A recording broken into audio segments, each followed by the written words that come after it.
suis très touchée par ta présentation et l'honneur que tu me fais, parce que c'est vrai qu'on aime beaucoup t'écouter et tu nous apprends beaucoup de choses en musique. Voilà.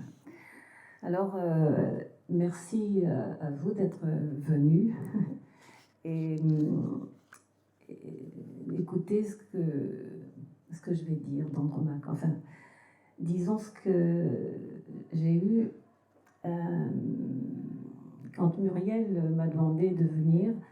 On travaillait donc sur les mythes et les femmes. Elle m'a dit, fais quelque chose.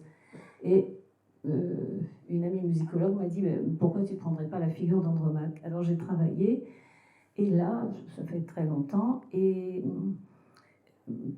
par hasard, enfin, je ne sais pas si c'est par hasard, dans une bibliothèque, la bibliothèque Alcazar de Marseille, je suis tombée sur cet ouvrage qui s'appelle Au nom des femmes, libérer nos classiques du regard masculin.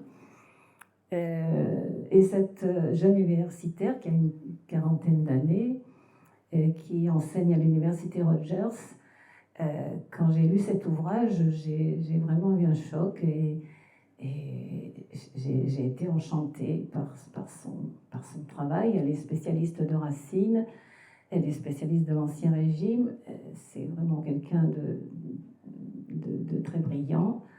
Et donc, j'ai voulu eh bien, lui faire l'écho de ce qu'elle avait écrit, de son travail, et de la difficulté à faire passer des idées qui sont neuves et en tout cas qui s'inspirent des recherches nouvelles en littérature, qui convoquent la sociologie, qui convoquent les études de genre et bien entendu tout ce qui concerne le mouvement culturel qui a donné lieu à MeToo, le problème du consentement. Donc voilà, c'est effectivement un regard politique, mais c'est aussi un regard historiquement informé. Et à ce propos, je tiens aussi à dire ce que j'ignorais quand j'ai commencé à travailler sur cet ouvrage, et puis relisant grâce à elle les tragédies de Racine. Elle en étudie deux d'ailleurs dans cet ouvrage, entre autres, parce qu'elle travaille aussi sur les contes de cette époque. Voilà. Et ce que je tiens tout de suite à préciser, c'est que cette jeune femme, en fait, je l'ai retrouvée aussi, là j'ai compris qui c'était vraiment peut-être, lorsqu'elle a elle-même fait une conférence au Collège de France.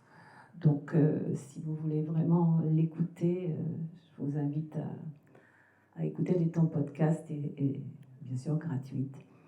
Et ce qui m'a aussi vraiment incité à venir en parler, et à venir en parler de son Andromaque, c'est que, contre toute attente, dans la postface d'ailleurs de cet ouvrage qui est paru en poche, elle a eu beaucoup d'opposition. Elle pensait que ça allait justement appeler la sympathie, et il y a eu beaucoup de critiques. Et voilà, je me suis dit, non, il faut pas. Il faut au contraire continuer à en parler de cette façon. Alors voici donc mon introduction à cette présentation. Alors les récits mythologiques antiques sont portés par des œuvres fondatrices de la culture occidentale, telles que bien sûr l'Odyssée, l'Iliade d'Homère, et ils continuent d'exercer une grande influence sur notre imaginaire collectif. Mais ces récits sont toujours transmis et étudiés comme des modèles porteurs de valeurs universelles. Toutefois, ils restent marqués par un prisme patriarcal qui glorifie les héros masculins.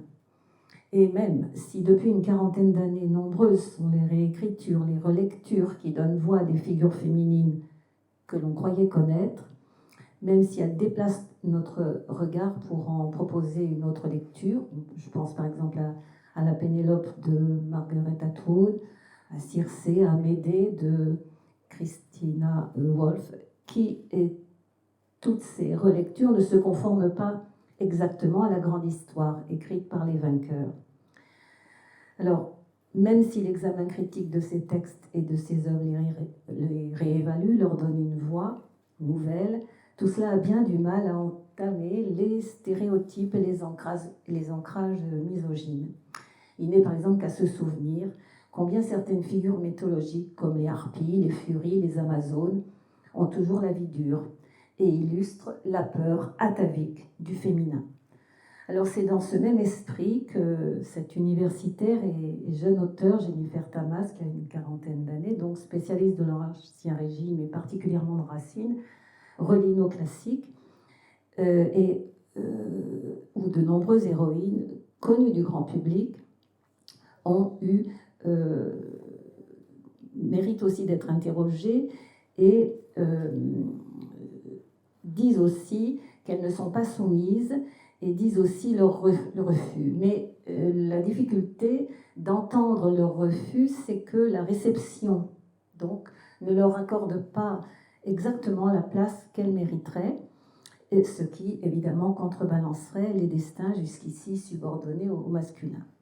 Donc, je vous invite à déplacer le regard sur Andromaque et le mythe dont porte cette héroïne troyenne, de la réévaluer parce qu'on l'assigne depuis l'Antiquité à l'image rassurante et parfaite, tu as dit, de la veuve éplorée, mais c'est l'épouse modèle et la mère exemplaire.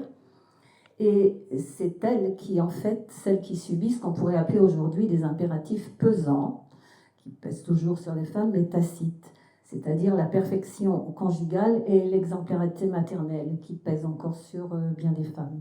Donc, une part de son histoire a été effacée parce qu'elle refuse, elle résiste. Ses refus ont été spoliés. Comme Antigone, elle dit non, mais ce non eh bien, n'est pas entendu, même s'il résonne aujourd'hui donc à l'heure des débats sur le consentement et des études de genre et du mouvement MeToo, comme je l'ai rappelé tout à l'heure. Donc, relire Andromaque, c'est pas seulement refuser une lecture biaisée, c'est aussi prendre la mesure d'une réalité sociale qui pèse encore sur les femmes et qui leur impose des standards impossibles à tenir, en particulier cette dictature que je trouve de la mère parfaite et de l'épouse irréprochable, et donc essayer d'imaginer un autre récit où le bonheur et l'émancipation des femmes ne sont plus sacrifiés à la gloire des héros.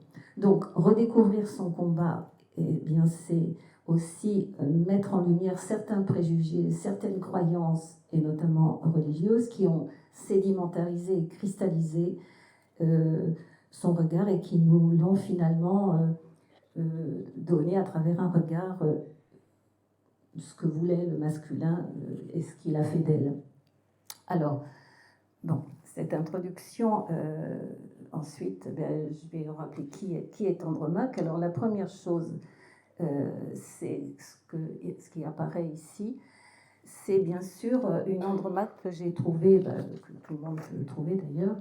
Elle est représentée ici sur un vase grec, une coupe utilisée pour les libations, et cette héroïne de la guerre de Troie, dont le nom grec Ilion a donné naissance à l'Iliade, donc l'histoire de Troie, l'histoire d'Ilion, Troie, voilà, s'inscrit donc au cœur du récit épique, et c'est Homère qui a immortalisé cette guerre de Troie et ce personnage. Donc son nom est inscrit clairement sur la céramique et il signifie andro et maqué, andro homme et maqué qui combat. Donc le nom même d'Andromaque indique c'est celle qui combat les hommes, c'est un indice de la force et cette force est bien souvent méconnue. Alors sur cette image, on la voit qui tient en fait, qui combat dans la guerre de Troie et qui protège Astyanax, son fils, et qui utilise un pilon. J'ai appris qu'on n'utilisait pas, mais je pense que s'il y a des hellénistes dans la tête, dans la salle, ils me le confirmeront, ils n'utilisaient pas d'armes, ils utilisaient plutôt des espèces de gourdins. Donc là, on la voit vraiment qui combat. Et voilà, Astyanax, il est un peu en retrait et elle le protège et elle participe à ce combat donc, contre les Achéens, contre les Grecs. Alors, cet aspect combattant d'Andromaque, qui est souvent effacé, j'ai trouvé quelque chose d'assez intéressant qui a été repris aujourd'hui par une chanteuse que je ne connaissais pas, qui s'appelle Lydia Kepinski, qui est une jeune chanteuse canadienne née en 1994, qui est auteure, compositrice et interprète et qui revisite le mythe. Alors, bon, ça n'a rien d'un opéra, mais elle s'inspire de l'héroïne troyenne et qui devient son modèle d'identification. C'est celle d'une Andromaque revêtue de l'armure, c'est pour ça que ça m'a parlé, une armure de fer, une Amazone, mais aussi une mère, parce que dans la chanson, vous allez entendre qu'elle est enceinte d'un enfant, peut-être pense-t-elle aussi à Astanax, et donc ça rappelle son histoire tragique, la perte et le deuil de ses proches, parce qu'il ne faut pas oublier qu'Andromaque a perdu dans cette guerre ses parents. Elle a perdu ses 7 frères et sœurs et elle est orpheline. Tous ont été massacrés par Achille. Donc elle a tout perdu, Andromaque, avant même Troie, et ça peut expliquer au fond cette lucidité et sa force que lui a donnée Racine, on le verra, qui est au fondement de sa psychologie. Alors la chanson, c'est un petit manifeste en faveur d'Andromaque qui lui offre une sorte de liberté de riposte dans une grammaire militante où cette nouvelle Andromaque, vous allez peut-être arriver, parce que peut-être ses paroles ne sont pas toujours très audibles, mais elle placarde sur les murs des soliloques.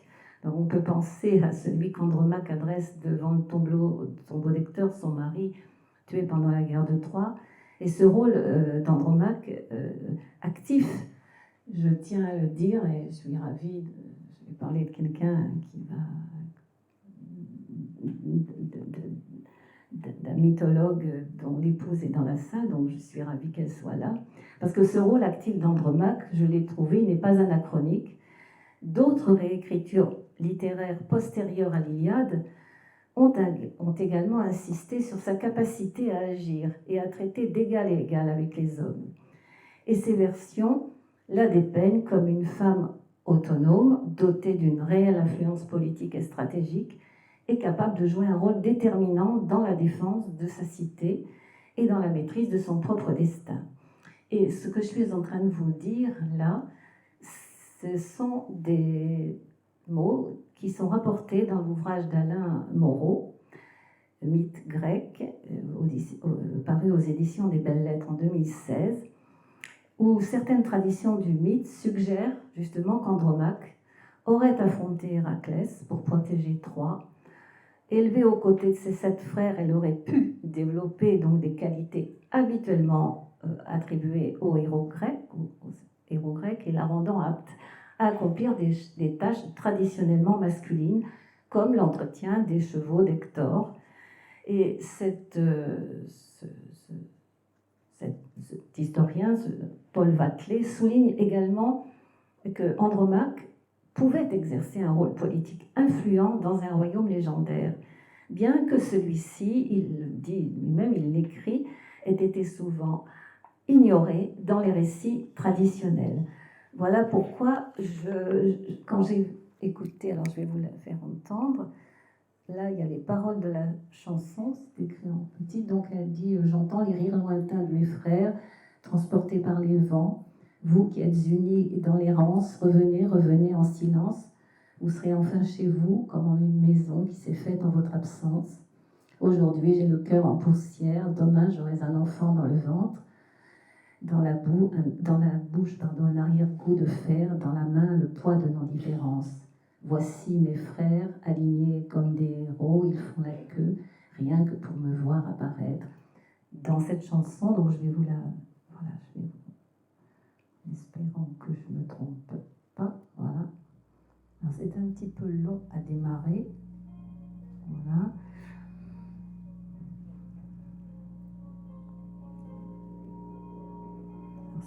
C'est un clip qui va, voilà.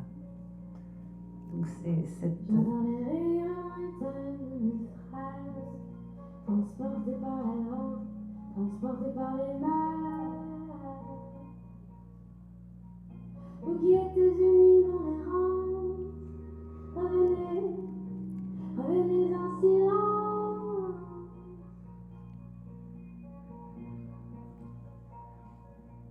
Vous serez enfin chez vous, comme en une maison qui s'est faite en votre absence.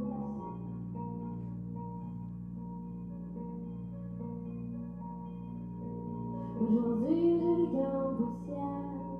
Demain, j'aurai un enfant dans le ventre. Dans la bouche, un arrière-goût de fer. Dans la main, le poids de nos différences.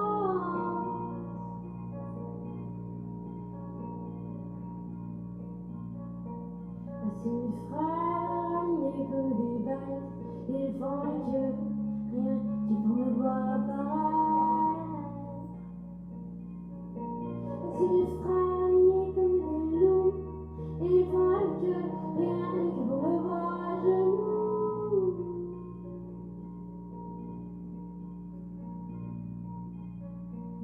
Tu vois la coquille de fer, c'est ma cloison. Tu vois les roues dans la terre, c'est ma motion. Tu vois ma voix ouvrière, c'est mon oraison.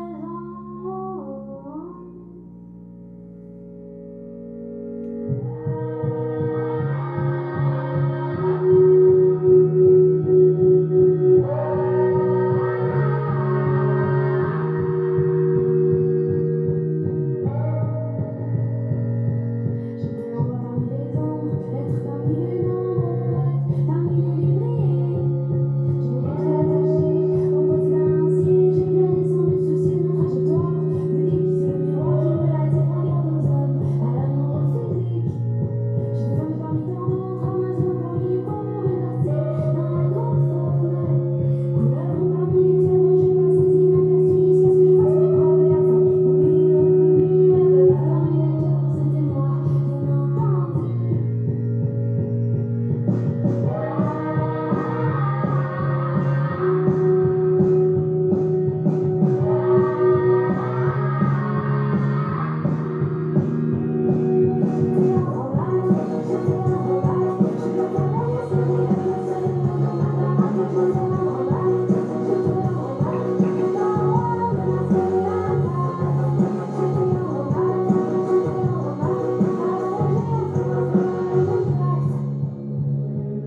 plus, vous avez peut-être entendu aussi qu'elle s'identifiait à Roxane.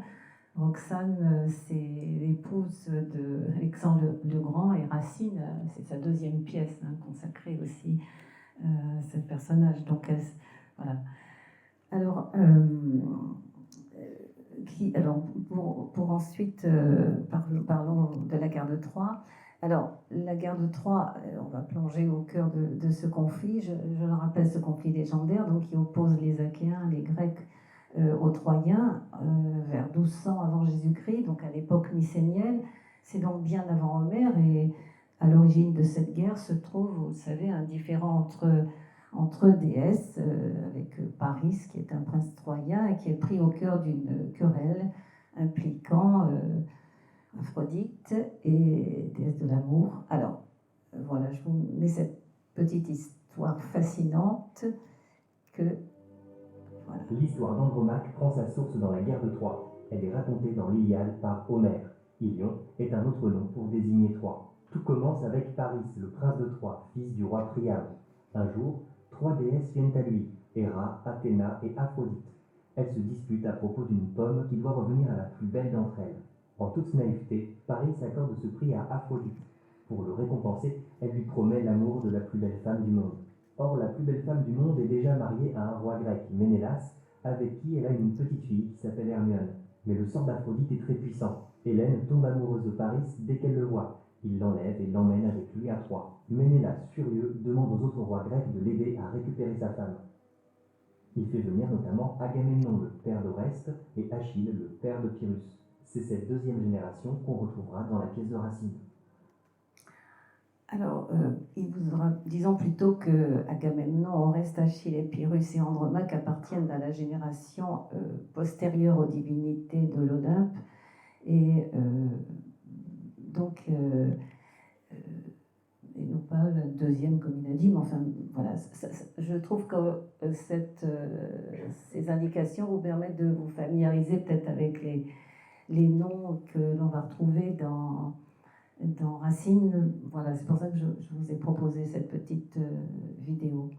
Par contre, ce que je trouvais aussi, alors si je reviens en arrière, voilà, si j'y arrive, voilà. Il ne vous aura pas échappé, c'est pour ça aussi que j'ai trouvé intéressant que cette toile, c'est une représentation d'Andromaque captive de 1888 de Frederick Clayton, né en 1830 et mort en 1896, peintre et sculpteur de l'époque victorienne, imposante par ses dimensions, 1,97 m sur 4 mètres, et qui s'inscrit dans une tradition iconographique qui nourrit la réception d'une veuve figée dans la douleur de son deuil. Et comme cette petite vidéo est une vidéo qui est destinée aux scolaires, vous voyez, d'entrée de jeu, on a une Andromaque figée dans sa douleur, ce qui est effectivement juste. Mais, et c'est un peu ce que soutient, on verra un peu plus tard, cette Jennifer Talmas, c'est que tout de suite on nous met dans le deuil, et donc ça finit par... le vrai combat d'Andromaque finit par être un peu invisibilisé de ce fait-là. Alors, en ce qui concerne, voilà, j'ai voulu aussi vous donner, donc rappeler brièvement avec une carte.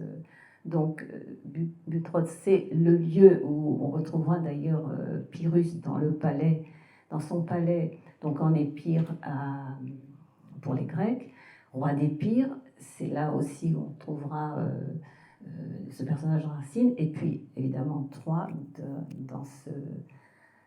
avec les deux cités-États en conflit. Alors les personnages aussi. Alors les Achéens donc sont présents, personnages donc de la guerre de Troie, donc en vert sur l'écran, et tous ces personnages donc qui sont morts. Et je vous ai mis en rouge tous ceux qui sont dans la pièce de Racine, donc avec la généalogie qui est présente et qui permettent un peu de s'y retrouver. Donc Ulysse, Agamemnon, donc on voit tout à l'heure, on l'a vu d'ailleurs dans la vidéo, son masque funéraire en or découvert en 1876, Marie de Clytemnestre, qui a 3 filles, Iphigénie, Chrysothémis et Électre, et la Odyssée, et un fils, Oreste, qui sera dans la pièce de Racine. Ulysse est un allié d'Achille. Ménélas, roi de Sparte, donc cité aussi, qui défend les Grecs, frère d'Agamemnon, marié à Hélène, qui ne sera évidemment pas du coup de l'enlèvement, ou plutôt la prédation de Paris pour sa femme Hélène. Hermione, qui est la fille de Ménélas et d'Hélène. Achille sera tué par Paris. Pyrrhus, qu'on appelle aussi Neptolène, jeune guerrier, fils d'Achille. Alors, chez Euripide, il a épousé Hermione, fille de Ménélas et d'Hélène, et il lui donnera, puisque Hermione ne lui avait pas donné d'enfant, donc il va épouser Andromaque, et qui lui donnera un fils. Dans la pièce de Racine, on verra que Astanax, le fils d'Andromaque, ne sera pas tué. Racine ne supportant probablement pas de tuer un enfant, étant lui-même aussi orphelin, donc peut-être ça peut expliquer sa répugnance à reprendre le texte d'Euripide, qu'il connaît évidemment, puisqu'il parlait grec, latin et aussi d'autres langues, italien, espagnol. Alors les Troyens, on a Priam, roi de Troie, Écube, son épouse, qui lui donnera 50 fils, et donc vous avez toute la déclinaison, Hector et Paris, qui sont frères, les filles Cassandre et Polyxène, qui sera aussi sacrifiée sur l'autel d'Achille. Paris, roi des Grecs, donc roi d'Épire, frère du héros Hector, et Andromaque, marié à Hector, et qui a eu un fils, Astyanax. Voilà pour les personnages, avec une petite frise aussi, je rappelle, voilà pour mieux visualiser encore ces personnages. Donc Hector a tué Patrocle, Paris tue Achille, ensuite Achille tuera Hector, Pyrrhus va rejoindre l'armée grecque, et Ulysse l'aidant, imaginant ce cheval de Troie, et bien sûr sera vainqueur contre Troie et participera au sac de Troie, et c'est là où Andromaque et son fils seront captifs et considérés comme un butin de guerre. Alors à ce propos du butin de guerre, ce tableau vous connaissez certainement, c'est un tableau de Rochegrosse qui se trouve au musée de Rouen. La guerre de Troie donc évoque bien sûr des destructions, des violences, des morts, des souffrances. Et parmi les victimes, les femmes occupent une place particulière, réduite au rang de butin. Elles sont livrées aux soldats victorieux qui se les partagent. Et Andromaque, qui est l'épouse d'un grand écho et d'un grand guerrier, n'y échappe pas non plus. Il faut se rappeler d'ailleurs les mots très justes de Baudelaire, bien qu'il n'en fasse pas vraiment une combattante, mais qui parle d'un vil bétail sous la main du superbe Pyrrhus, dans le signe, on reviendra tout à l'heure, le tableau parisien. Donc cette réalité tragique est mise en scène par Antoine Rochegrosse dans son tableau Andromaque captive, un tableau 1883. C'est une œuvre emblématique d'un art un peu pompier, on peut dire, au moment où la peinture d'histoire est en train de décliner. Donc elle fut accueillie par la critique comme une représentation d'une lugubre boucherie, mais dont la force coloriste et la virtuosité picturale parviennent à sublimer l'horreur, qui reproduit une forme d'esthétisation de la violence qu'on retrouve surtout dans la Troade, dans Sénèque. Voilà. Donc Pyrrhus fait d'Andromaque son esclave, comme le dira Hermione dans la pièce d'Euripide, justement. Alors, mais prenons peut-être un moment plus élégiaque, tel qu'elle apparaît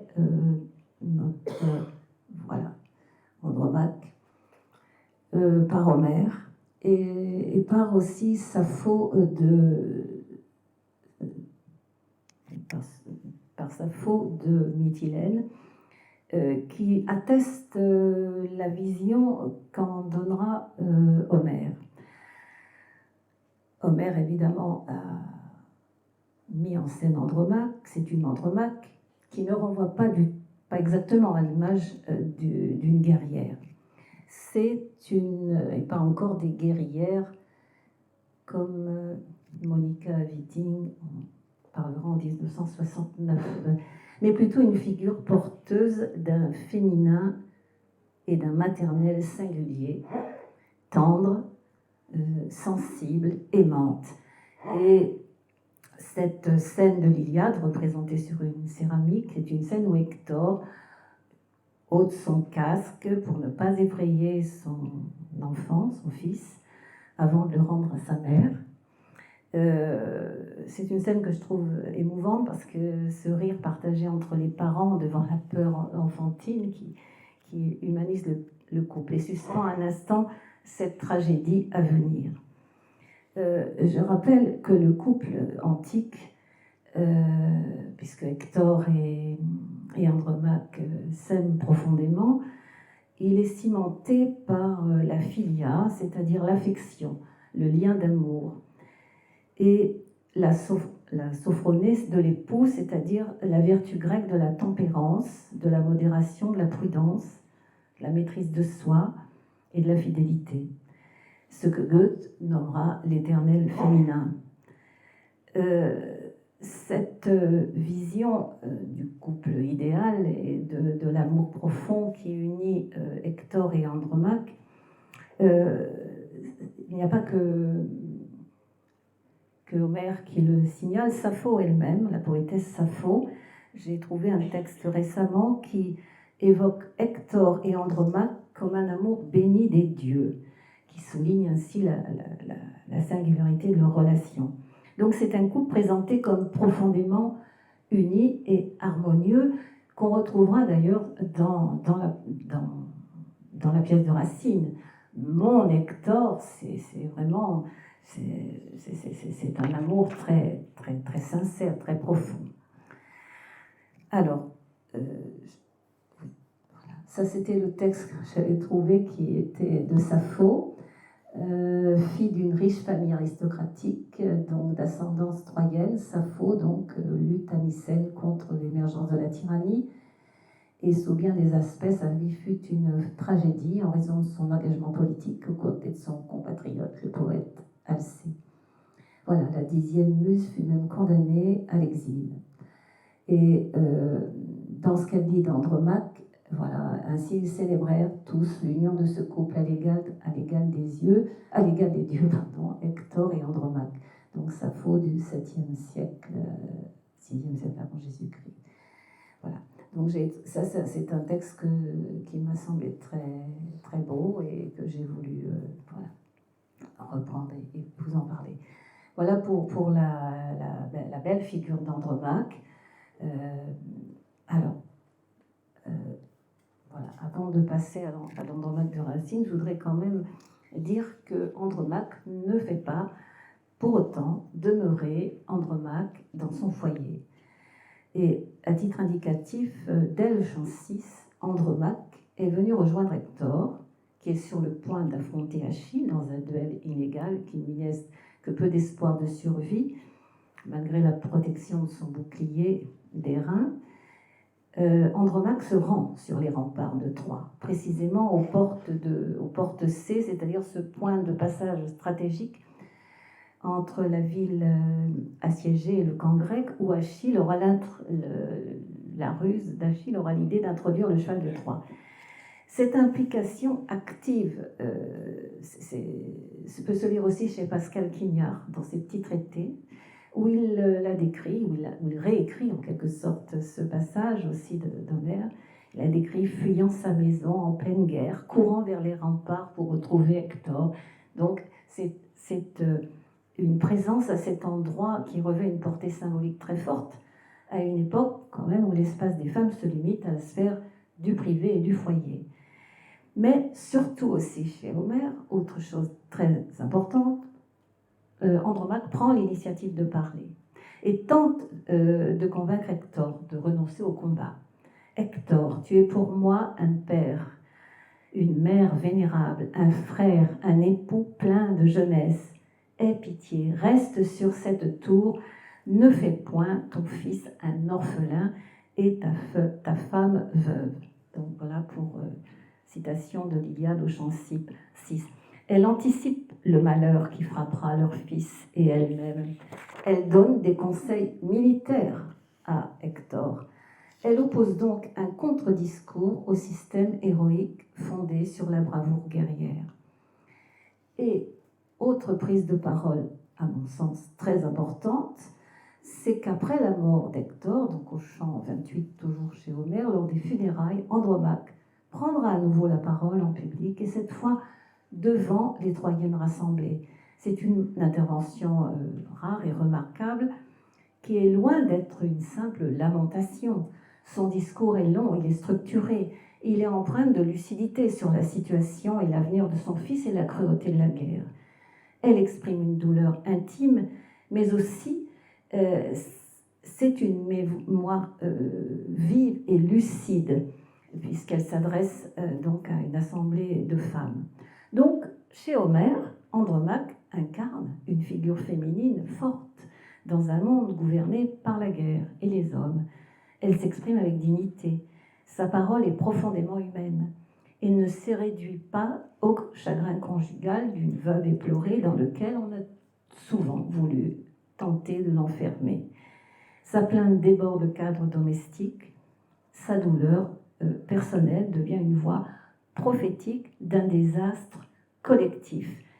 Tout à l'heure, avant de rentrer dans cette salle, j'ai discuté avec deux femmes qui m'ont parlé d'Andromaque, puisqu'elles étaient aussi profs de lettres, donc elles connaissaient sans doute très bien, peut-être beaucoup mieux que moi, et me parlaient de ce désastre collectif dont elle parlait à ses élèves quand elle étudiait Andromaque, et parlant d'un génocide.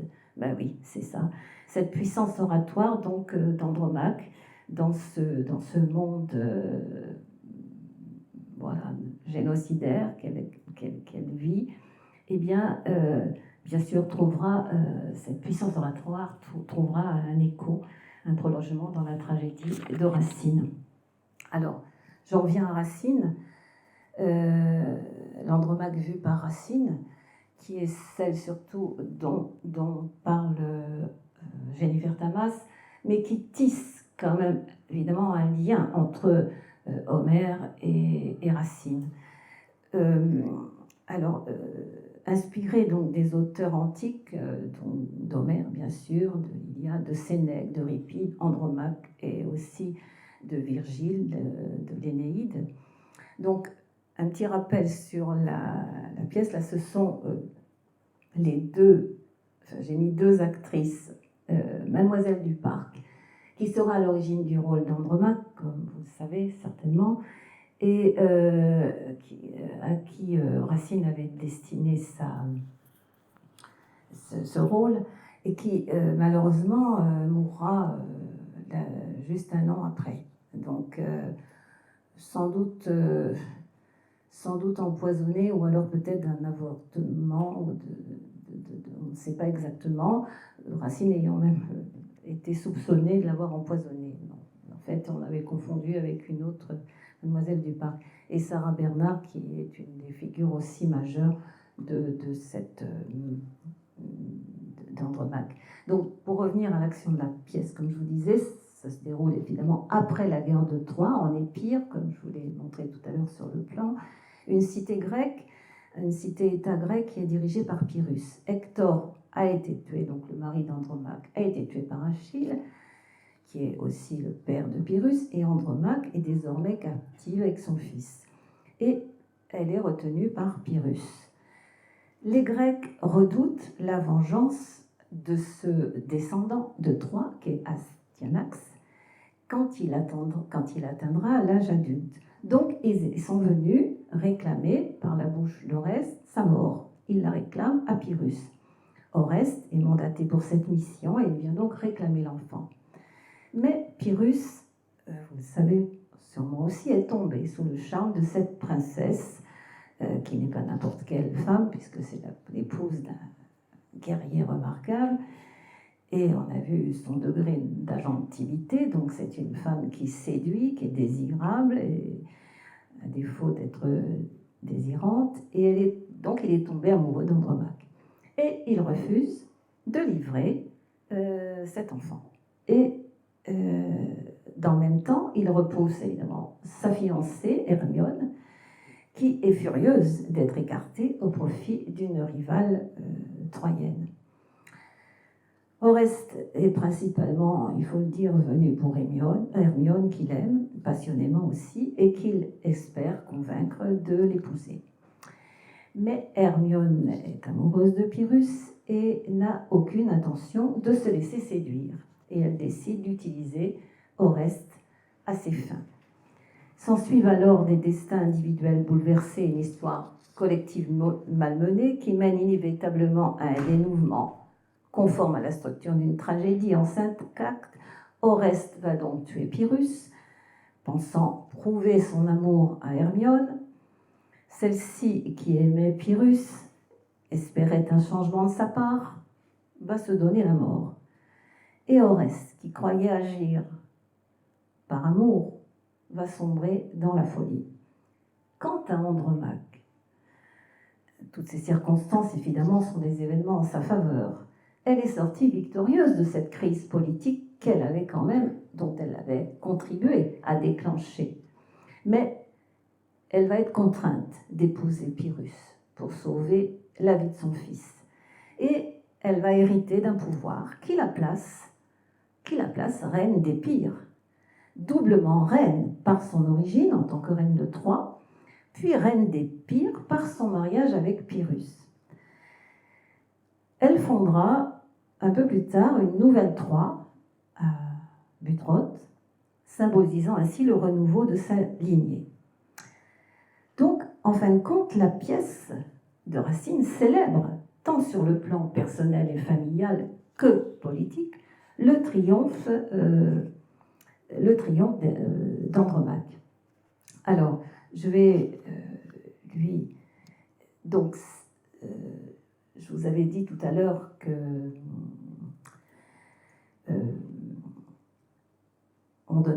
Homère donnait la parole à Andromaque. Et bien là, effectivement, Racine, il lui donnait la parole de manière quand même ponctuelle. C'était un rôle quand même relativement discret par rapport aux héros grecs et troyens dans l'Iliade.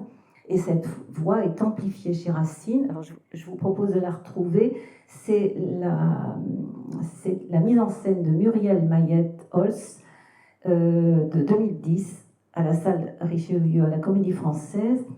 Et c'est, si je me trompe, j'ai plus son prénom, Françoise Burne, ou j'ai plus son prénom, pardon, de l'actrice. Mais moi, personnellement, enfin, vous me direz après, je trouve qu'elle a une voix un peu trop mûre, une voix un peu fatiguée, et on ne sent pas vraiment l'amante d'Hector, ni une femme qui incendie, voilà, tous les hommes. Dois-je oublier Hector, privé de funérailles, et traîner sans honneur autour de nos murailles? Dois-je oublier son père, à mes pieds renversés, ensanglantant l'autel qu'il tenait embrassé? Songe, Céphise, à cette nuit cruelle qui fut pour tout un peuple une nuit éternelle. Figure-toi, Pyrrhus, les yeux étincelants, entrant à la lueur de nos palais brûlants, sur tous mes frères morts, se faisant un passage, et de sang tout couvert, échauffant le carnage. Songe au cri des vainqueurs, songe au cri des mourants, dans la flamme étouffée, sous le fer expirant, d'un toi dans ces horreurs, Andromaque est perdu. Voilà comme Pyrrhus vint s'offrir à ma vue, voilà par quels exploits il sut se couronner, enfin, voilà l'époux que tu me veux donner. Non, je ne serai point complice de ces crimes. Qu'il nous prenne, s'il veut, pour dernière victime. Tous mes ressentiments lui seraient asservis. Eh bien, allons donc voir expirer votre fils. On n'attend plus que vous. Vous frémissez, madame? Ah, de quel souvenir viens-tu frapper mon âme? Quoi, ces filles? J'irai voir expirer encore ce fils, ma seule joie et l'image d'Hector. Ce fils, que de sa flamme il me laissa pour gage. Hélas, je m'en souviens, le jour que son courage lui fit chercher Achille, ou plutôt le trépas, il demanda son fils et le prit dans ses bras. Chère épouse, dit-il en essuyant mes larmes, j'ignore quel succès le sort garde à mes armes. Je te laisse mon fils pour gage de ma foi. S'il me perd, je prétends qu'il me retrouve en toi. Si la heureuse humaine, la mémoire t'est chère, montre au fils à quel point tu chérissais le père.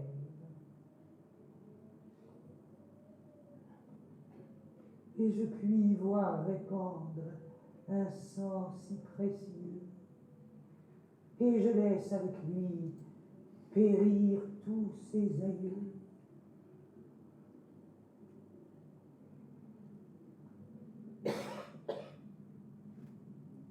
Voilà. Donc, là, on a effectivement tout est dit sur la force de cette d'Andromaque, de cette mère qui tient par-dessus tout à son fils, qui est aussi la gardienne d'un peuple qui ne veut pas céder et qui, ici, dans son discours, montre bien qu'elle lutte pied à pied contre son persécuteur. Je le cite dans le texte de Racine. Donc, les images traumatiques du sac de Troie ressurgissent dans sa mémoire. On vient de l'entendre, Hector a été tué, elle et son fils sont sous la coupe de Pyrrhus. Et pour moi, quand je comprends cette tirade, j'y vois un retournement de stigmate. Elle renverse la violence de Pyrrhus contre son oppresseur et lui oppose un refus, un non catégorique quand elle s'adresse à sa confidente dans cette tirade fameuse qui comporte des images violentes. Là, on n'a pas d'enfants, donc il faudrait les prévenir. Donc, Pyrrhus, c'est, je vous le dis, il faut ou périr ou régner. Donc, voilà le choix qu'il lui impose. Donc, cette force du non se retrouve à d'autres moments. Je les rappelle en bref: refus d'abandonner Astyanax au mâle Pyrrhus, refus de transmettre à son fils le cycle de la violence, qu'il ne songe plus ses fils à nous venger. Nous lui laissons un maître, il doit le ménager. Refus de se soumettre, vous ne l'ignorez pas. Andromaque n'aurait jamais d'un maître embrassé les genoux. Refus d'une logique de sacrifice sous la menace de son choix qui s'inscrit dans une logique de tout ou rien. C'est ce que démontre avec pertinence dans son essai, selon moi, Jennifer Tamas. Son consentement apparent au mariage avec Pyrrhus, je cite, n'est pas une trahison. Elle choisit avant tout de sauver son fils, mais elle refuse de manière absolue de partager le lit d'un assassin. Elle refuse de se soumettre, d'être esclave pour préserver la vie de son enfant. Son refus du chantage de Pyrrhus et sa décision résolue de se donner la mort sont là les armes de l'ombre. Il se trouve que Pyrrhus va être tué par Oreste, mais elle était prête, effectivement, à se suicider si, après le mariage, elle va se marier à Pyrrhus, voilà, mais elle avait l'intention de se suicider, ce qui fait qu'on a effectivement été beaucoup choqués par cette attitude. Et donc, elle demeure inébranlable dans son exigence d'une liberté totale, aucun compromis. Et c'est sa fidélité conjugale et sa maternité qu'elle défend sans concession. Alors, donc, ces stratégies de refus qui vont de l'indifférence en passant par le mépris, le silence, une série de noms parfois ambivalents. Allons sur mon tombeau consulter mon épouse, ce consentement qui est parfois suspendu, la décision est reportée et évidemment le oui est arraché sous la menace Donc on voit qu'il n'y a rien du tout de passif dans cette héroïne. Alors pourquoi s'interroge Jennifer Thamas dans son essai dont j'avais convoqué dans l'introduction, Au nom des femmes, libérer nos classiques du regard masculin, pourquoi on continue, sauf à de rares exceptions, à la voir surtout comme une mère dévouée, une épouse parfaite et une veuve modèle?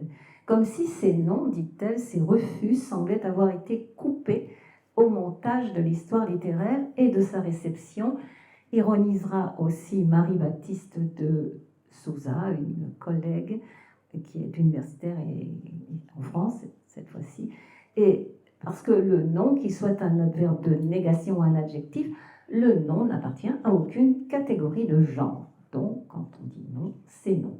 Et si nous n'avions pas, sans nous en rendre compte, aussi, nous, dit-elle, épouser le regard masculin de Pyrrhus, qui saucissonne, qui découpe en morceaux la mère d'un côté, la femme désirée de l'autre, sans jamais reconnaître l'unité, la complexité de son identité. Alors je rappelle que le malaise, le regard masculin, a été théorisé par un critique britannique qui s'appelle John Berger, avant d'être repris ensuite par Laura Mulvey, qui théorise vraiment le terme dans son essai Visual Pleasure, un narrative cinéma en 1975. Elle l'applique au cinéma avant d'être repris par les études de genre et la théorie féministe. Et aujourd'hui, on parle aussi de féminin gaze, de regard féminin. Donc, ce regard masculin, en deux mots, les femmes sont idéalisées souvent pour plaire aux hommes et non pour refléter la réalité de leur expérience féminine. Les hommes regardent les femmes, donc ils ont un regard actif, les femmes se regardent ou être regardées, elles en sont conscientes et sont socialisées à se percevoir à travers les yeux d'autrui, souvent masculins. Elles intériorisent, dit Laure Mulvey, cette posture qui s'inscrit dans une asymétrie entre un regard masculin actif et une passivité. Donc, c'est pas seulement le regard masculin, c'est pas seulement un acte visuel, c'est un mécanisme invisible qui perpétue la domination patriarcale. Alors, en deux mots, j'espère que je vais tenir dans les temps, voici justement comment a été reçu Andromaque d'hier à nos jours. Alors aujourd'hui, on est quand même, Jennifer Thamas n'est pas la seule à la voir triomphante, mais enfin, on voit que la réception a beaucoup justement cristallisé cette approche d'Andromaque, veuve éplorée, en lui donnant les attributs de la victime. Là, par exemple, sur ce document, qui est un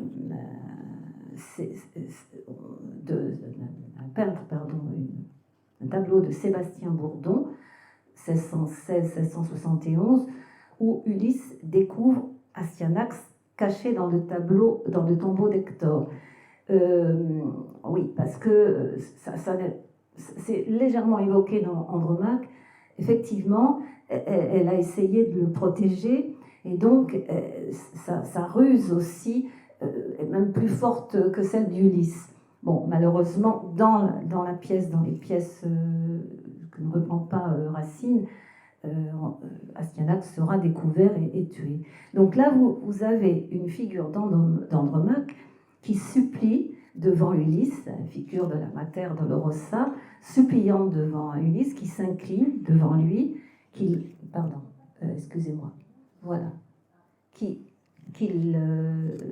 l'implore manifestement pour épargner son enfant qui sort du tombeau et que les soldats viennent de découvrir. Et autour d'elle, sa suite est formée de pleureuses. Ulysse est en tenue rouge, il s'approche vers la gauche, il a quitté son bateau. En bas dans le port, on aperçoit le voile et le mât. Et à l'arrière-plan, on reconnaît des colonnes et son palais. S'y élève aussi menaçante l'épaisse fumée de la ville de Troie. De la main droite, Ulysse semble ponctuer un verdict sans appel. La tragédie qui se noue est encore commentée par les gestes d'un petit amour campé, donc au-dessus. Voilà. Là, alors, c'est une des représentations donc dans la peinture. ça c'est l'attribut de la victime par excellence. On peut voir que l'image donc de la reine s'efface, et de la femme politique s'efface au profit donc de l'image que je viens de vous montrer. Si on fait un petit tour dans la musique, effectivement, l'opéra de Kreutzer, j'ai vu, célébrait, mais seulement le fils d'Astyanax. Lully, lui, c'est la belle-sœur d'Andromaque, dont Achille et Polyxène. L'opéra que consacre Guitry à Andromaque reprend mot à mot la pièce de Racine, mais ne tient compte dans le dénouement que du sort de Pyrrhus et efface celui d'Andromaque, la reine des Pires et ensuite des Grecs.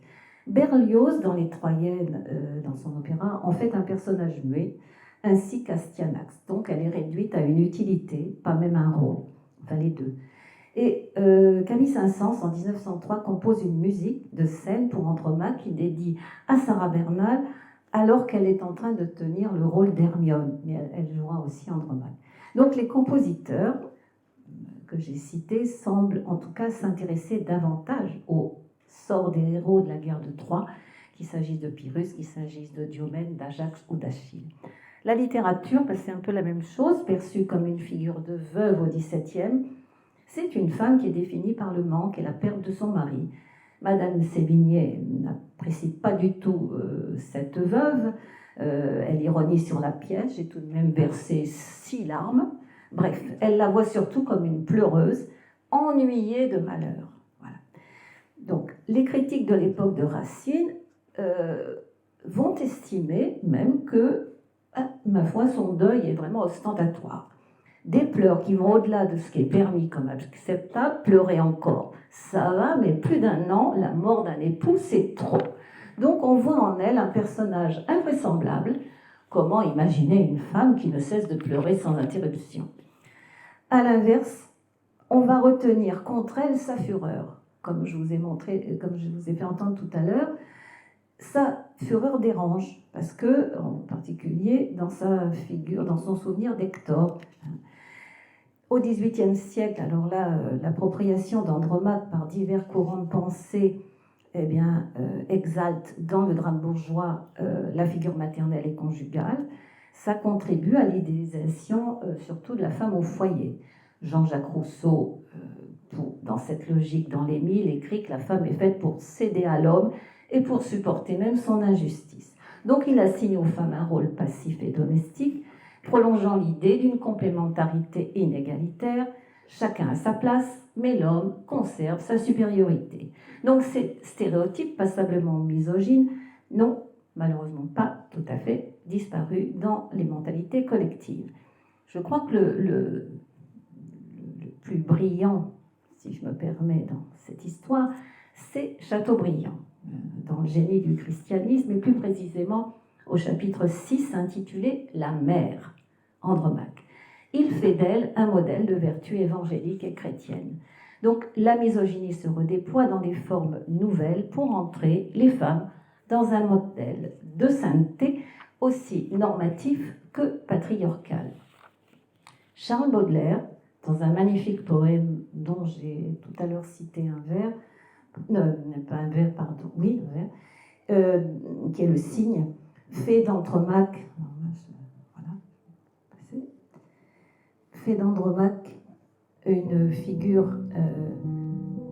universelle de la souffrance qui incarne les exilés et les victimes.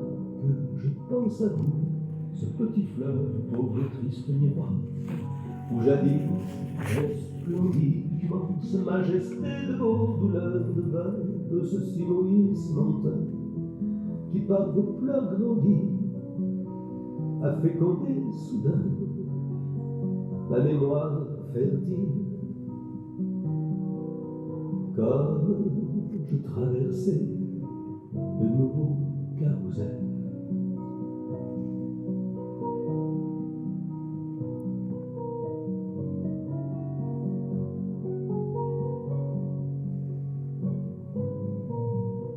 Le vieux Paris n'est plus la forme d'une ville, change plus vite, hélas, que le cœur d'un mortel.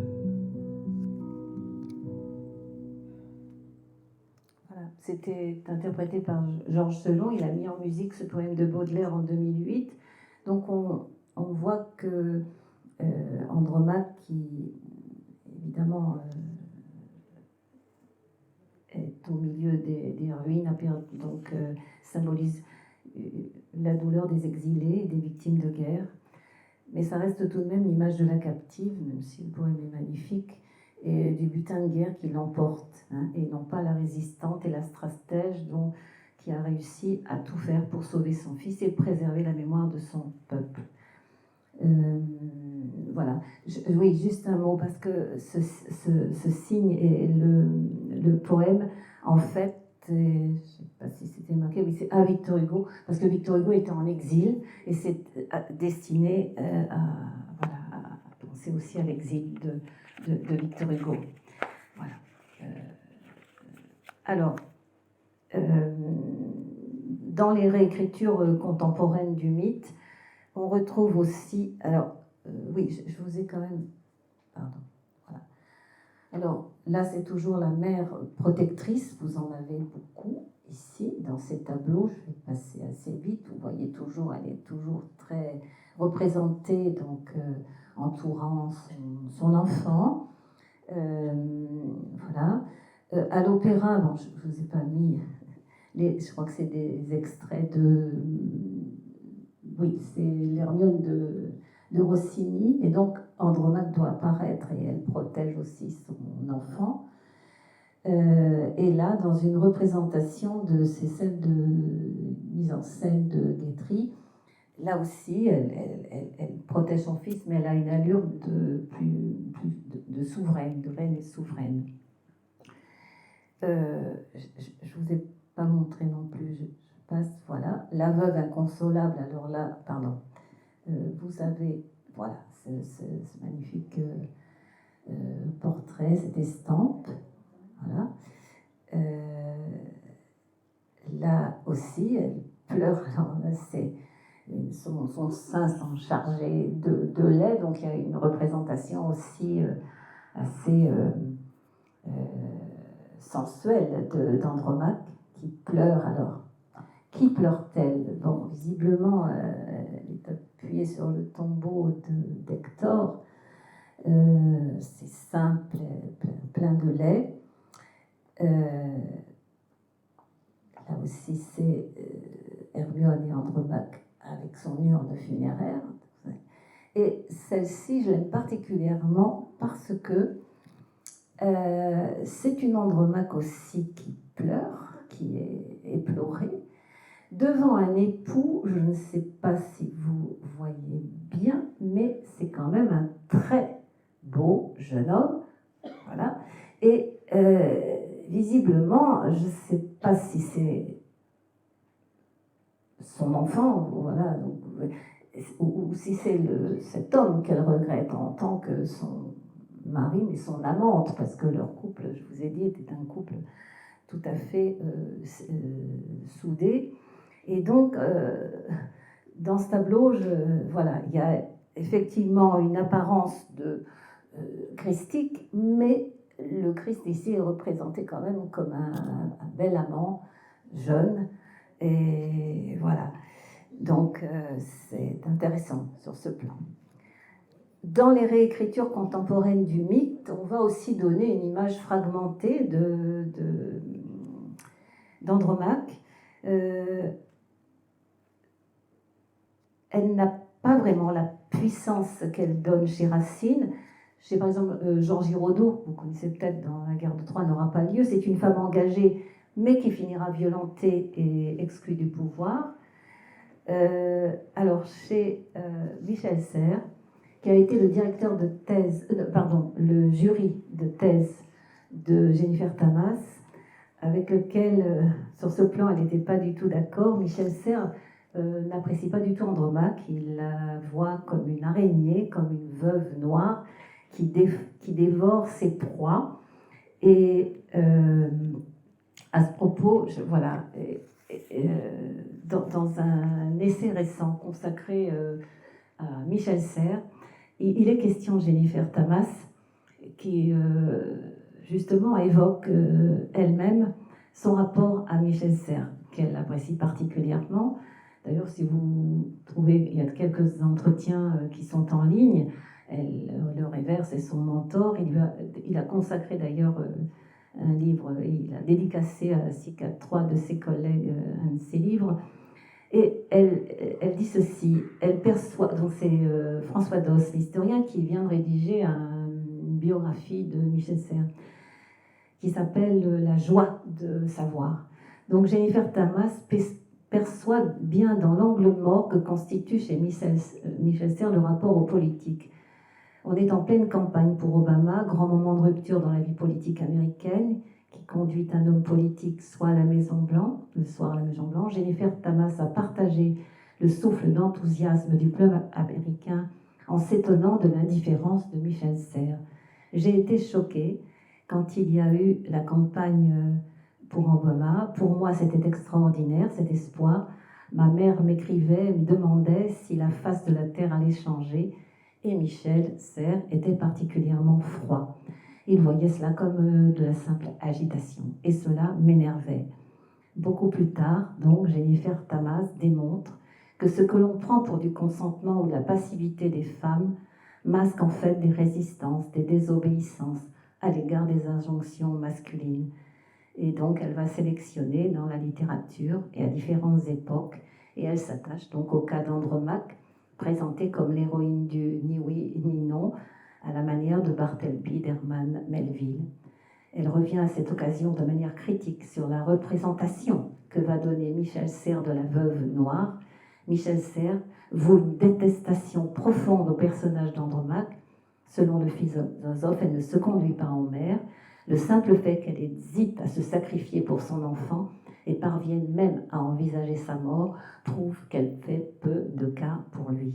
Le deuil d'Andromaque fait d'elle un être muré dans un égoïsme et une insensibilité à son destin, au destin de son enfant. Donc, elle ne suit pas du tout son maître sur ce point, comme vous l'avez compris. Faut rappeler aussi donc le Roland Barthes, Racine, et là, effectivement, c'est une figure de vie et d'amour, en revanche, chez lui. Donc, voilà, Donc, ces relectures modernes retiennent surtout l'archétype de la bonne mère ou de la mauvaise mère, une héroïne exemplaire, digne d'admiration dans l'adversité. Mais jamais son triomphe, regrette Andromaque. Les anthologies passent sous silence son combat, mais surtout son triomphe, et qui est parfois totalement éclipsé. Des générations de lycéens qui n'ont eu qu'un accès partiel au texte savent-ils qu'Andromaque finit par remporter la couronne et anéantir ses agresseurs? Elle sort victorieuse de plus d'une lutte d'1 an qu'elle a menée selon une stratégie dont le public peut mesurer toute l'efficacité, la résistance passive. En ne répondant ni oui ni non au chantage de Pyrrhus, Andromaque ne se soumet pas, elle résiste à l'ultimatum, elle l'invalide même. Donc il faut espérer, poursuit Jennifer Tamas, que les femmes n'auront plus à devoir faire ce choix impossible qu'impose Pyrrhus à Andromaque, c'est-à-dire choisir entre sa féminité et sa maternité. Est-il proche le jour où pèseront sur leurs partenaires les mêmes devoirs et la même intégrité? Je préfère donc laisser cette réponse en suspens. En conclusion, Andromaque a traversé les siècles et incarne un paradoxe toujours actuel, celui d'une femme prise dans un système qui la contraint, mais qui parvient malgré tout à s'y frayer un chemin. Figure puissante, sans doute un peu oubliée aujourd'hui, elle nous parle du pouvoir, du silence, du refus. Elle a survécu au récit patriarcal pour mieux en dévoiler les failles. Mais le regard masculin s'est posé sur sa réception et en a fait un personnage faible. Si le regard de Pyrrhus a contaminé celui d'une partie de la critique et qu'il a navigué jusqu'à nous, c'est parce que le point de vue d'Andromaque n'a pas été entendu. Son refus a été enseveli. Et quand il a été vu, lui-même a été recouvert et occulté. Page 162 de son essai. Racine peut donc être lu autrement, par d'autres voies, dans d'autres contextes. Donc, voici ce qu'elle dit, et je lui laisse la parole, peut-être à travers la reconquête de son exemple. J'ai une promesse de bonheur pour toutes les femmes qui aspirent à l'amour conjugal, à la maternité, mais aussi à un pouvoir d'action propre, qui ne soit pas un renoncement à toute liberté. Et à l'heure où la culture du féminicide gangrène nos sociétés, pourquoi me forcez-vous vous-même à vous trahir, comme reprochera Pyrrhus à Andromaque? Impossible de ne pas penser aux coupables qui imputent la responsabilité de leur forfait, de leur crime à leurs victimes.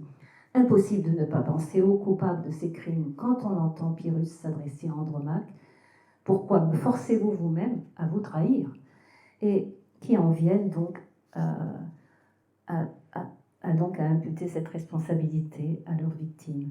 Les enfants de Ménélas, d'Hélène, d'Agamemnon, restent un terrain toujours fécond pour explorer les problématiques d'aujourd'hui, qu'il s'agisse de la violence féminine, qu'il s'agisse du non-consentement et aussi de la solidarité des femmes, afin qu'elles ne soient pas obligées d'intérioriser ad nauseam le modèle patriarcal. Je vous remercie. Voilà, quelques